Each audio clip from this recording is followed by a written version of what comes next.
Kera habayeho umugabo wari ufite imbwa ishaje cyane ku buryo yifuzaga kuyikuraho akayijugunya. Iyo mbwa yari yaramubereye indahemuka kuva ikiri nto, igifite imbaraga, ariko kudashimwa ni kimwe mu bihembo isi ikunze kugenera abakoze neza. Uwo mugabo rero yabonye ishaje itagifite imbaraga maze ahitamo kuyijugunya. Ariko iyo mbwa ishaje kandi y'indahemuka yamenye uwo mugambi mubisha wa shebuja, ihita ifata icyemezo cyo kugenda ku bushake bwayo.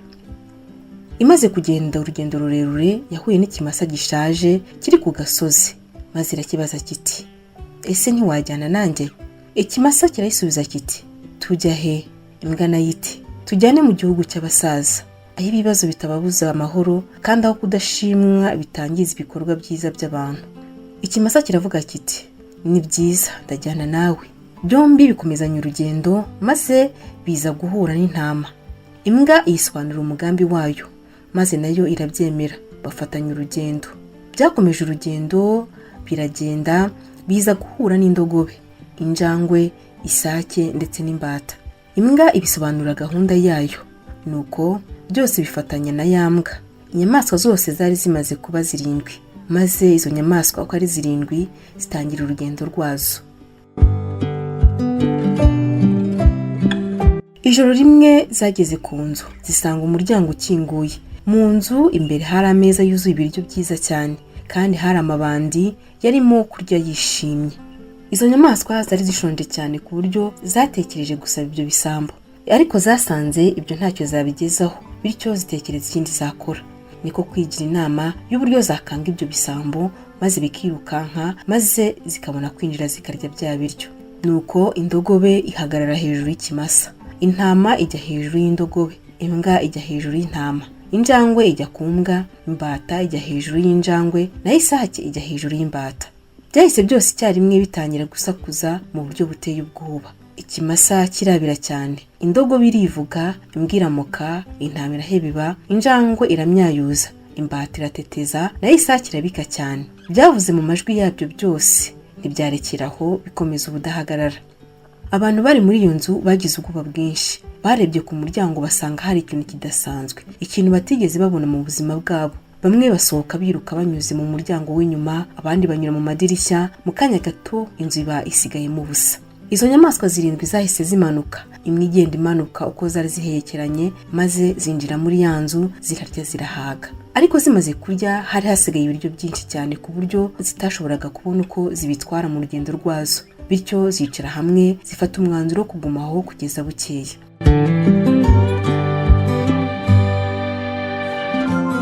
Imbwa iravuze iti, njye n'ubundi nsanzwe ndinda ku muryango w'imbere wacu, maze hita yiryamira aho ngaho. Ikimasa kiravuga kiti, njye ndajya inyuma y'umuryango, intama nayo iti, njye ndajya mu gisenge, indogobe iti, njye ndinda hagati, nuko iryama hagati mu nzu, injangwe iti, njye ndinda aho batekera, imbata iti, njye ndinda umuryango w'inyuma, isake nayo iti, njye ndaryama ku gitanda. Nyuma y'igihe umukuru w'amabandi yohereje umwe mu bagabo be kureba niba izo nyamaswa zavuye muri iyo nzu. Uwo mugabo yaje yitonze cyane, atega amatwi, ntiyagira ikintu na kimwe yumva. Arebeye mu idirishya abona nk'amakara 2 yaka buhoro mu ziko, nuko yegera umuryango w'imbere ku irembo. Akimara kwinjira, imbwa imufata ku kuguru, asimbukira imbere mu nzu, ariko ikimasa kiramwubura, kimutera amahembe, kimujugunya hejuru mu gisenge. Agezeyo intama iramusunika imutura hasi. Aguye hasi yirukira hagati mu nzu, ariko indogobe irivuga cyane, inamutera imigeri imujugunya mu ziko. Ahasanga injangwe iramusimbukira, iramushwanyaguza ikoresheje inzara zayo. Ahita ahunga asimbukira hanze anyuze mu muryango w'inyuma, ariko imbata ifata ipantaro ye. Akomeje guhunga, isake irabika cyane. Yasohotse kibuno mpamaguru, agenda aca ibiti n'amabuye. Yageze aho andi mabandi yaramutegerereje, yuzuye ibikomere kandi ahumeka nabi cyane kubera ubwoba yatewe na za nyamaswa. Icyo bashije kuvuga mbere ni biteye ubwoba cyane.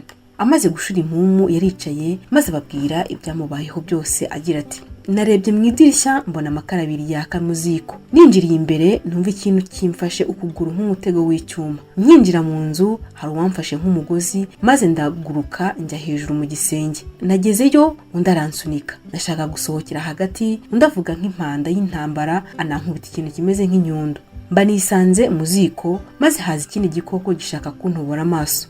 Mpaguruka mpunga, ca mu muryango w'inyuma, undi amfata nk'icyuma gifata umuriro. Nkiri kwiruka numvise umuntu ataka ati, mumufate.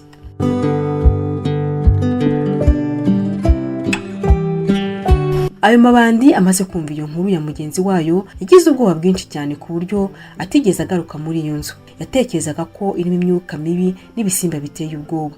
Hagati aho izo nyamaswa zirindwi zasanze iyo nzu ari nziza kandi ibiryo bisigaye ari byinshi, maze zifata icyemezo cyo kuhatura burundu. Amaherezo zari zibonye igihugu cy'abasaza, ahantu hatekanye hafite ibyo kurya kandi aho buri wese yahabwaga agaciro bitewe n'ubushobozi bwe. Imbwa yakomeje kurinda ku muryango, ikimasa kirinda icyumba kinini, intama ikomeza kurindira hejuru, indogo birinda hagati, injangwe ikomeza gucunga urugo, imbata irinda mu gikari, naho isake iba nk'impanda ya buri mu gitondo. Nuko zibaho zishimye ubuzima bwazo bwose, zigaragaza ko n'abafatwa nabi nk'abasaza cyangwa batagifite umumaro bashobora kubona indi ntego nshya mu buzima iyo bakoranye ubwenge, ubumwe n'ubutwari.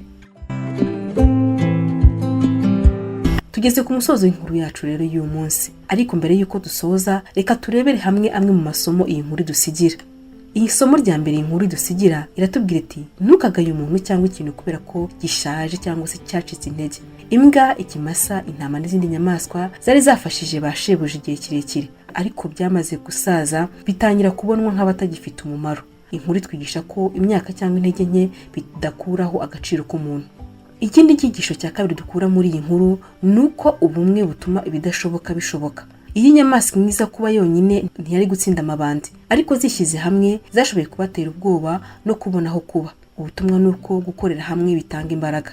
Irindi somo dukura muri iyi nkuru ni uko buri wese afite impano cyangwa ubushobozi bwihariye.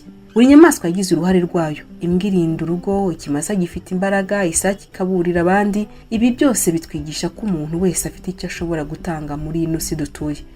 Naha rero dusoreje inkuru yacu y'uyu munsi. Reka mbashimire mwese mudahwema gukurikira inkuru zacu kuri Ubuzima mu Nkuru TV. Nshimire abakoze subscribe, abasangiza abandi inkuru zacu ndetse n'abaduha komenti zitandukanye. Ngewe rero nari mwarimu Fofo, reka nkomeze kubifuriza ibihe byiza.